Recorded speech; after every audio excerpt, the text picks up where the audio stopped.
बर बर, ठीक आहे, तुम्ही नंतर मला भेटा, या त्यांना घेऊन या, मला भेटायला घेऊन या, त्यांची काही व्यथा असेल ऐकून घेऊ, या घेऊन या मागे.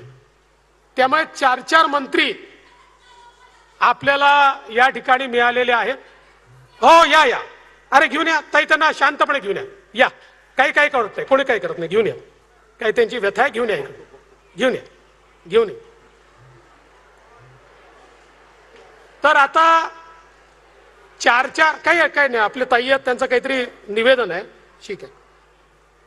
त्यामुळे 4 मंत्री दिलेले असल्यामुळे मला वाटत नाही की आता इथल्या विकासाला काही अडचण येईल, पण निश्चितपणे या विकासाकरता ज्या ज्या गोष्टीची आवश्यकता आहे ते पूर्ण केल्याशिवाय आपलं सरकार थांबणार नाही, हा विश्वास मी आपल्या सगळ्यांना देतो.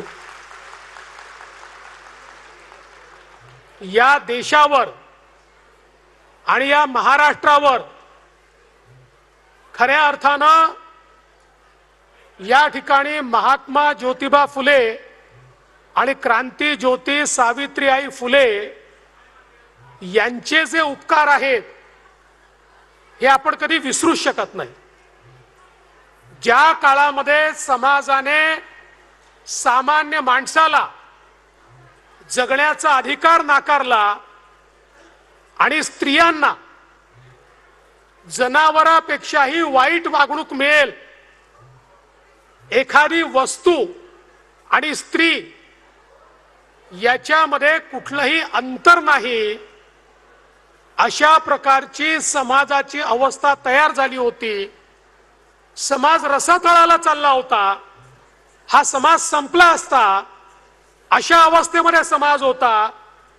त्यावेळी खऱ्या अर्थानं या समाजामध्ये विषमता दूर करून समतेचं बीजारोपण झालं पाहिजे आणि समाजातल्या स्त्रियांना जगण्याचा अधिकार मिळाला पाहिजे. याची मुहूर्तमेढ जर कोणी केली असेल तर ती महात्मा ज्योतिबा फुले आणि क्रांती ज्योती सावित्रीबाई फुलेंनी त्या काळामध्ये केली.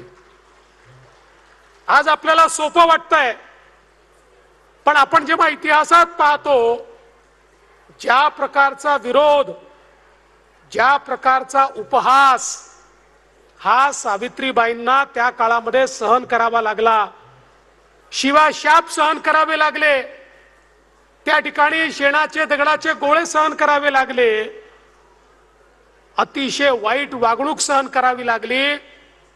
पण त्यांच्या मनामध्ये एकच संकल्पना होती की माझ्या स्त्रियांना मी या अवस्थेमध्ये जगू देणार नाही. कारण त्यांच्या मनात हे पक्क होतं की शिक्षणाचा अभाव यामुळे समाज गुलामगिरीकडे चाललेला आहे आणि या गुलामीतनं आणि गुलामगिरीच्या मानसिकतेतनं स्त्रियांना आणि समाजाला बाहेर काढायचं असेल तर मला शिक्षण त्यांच्यामध्ये रुजवावं लागेल.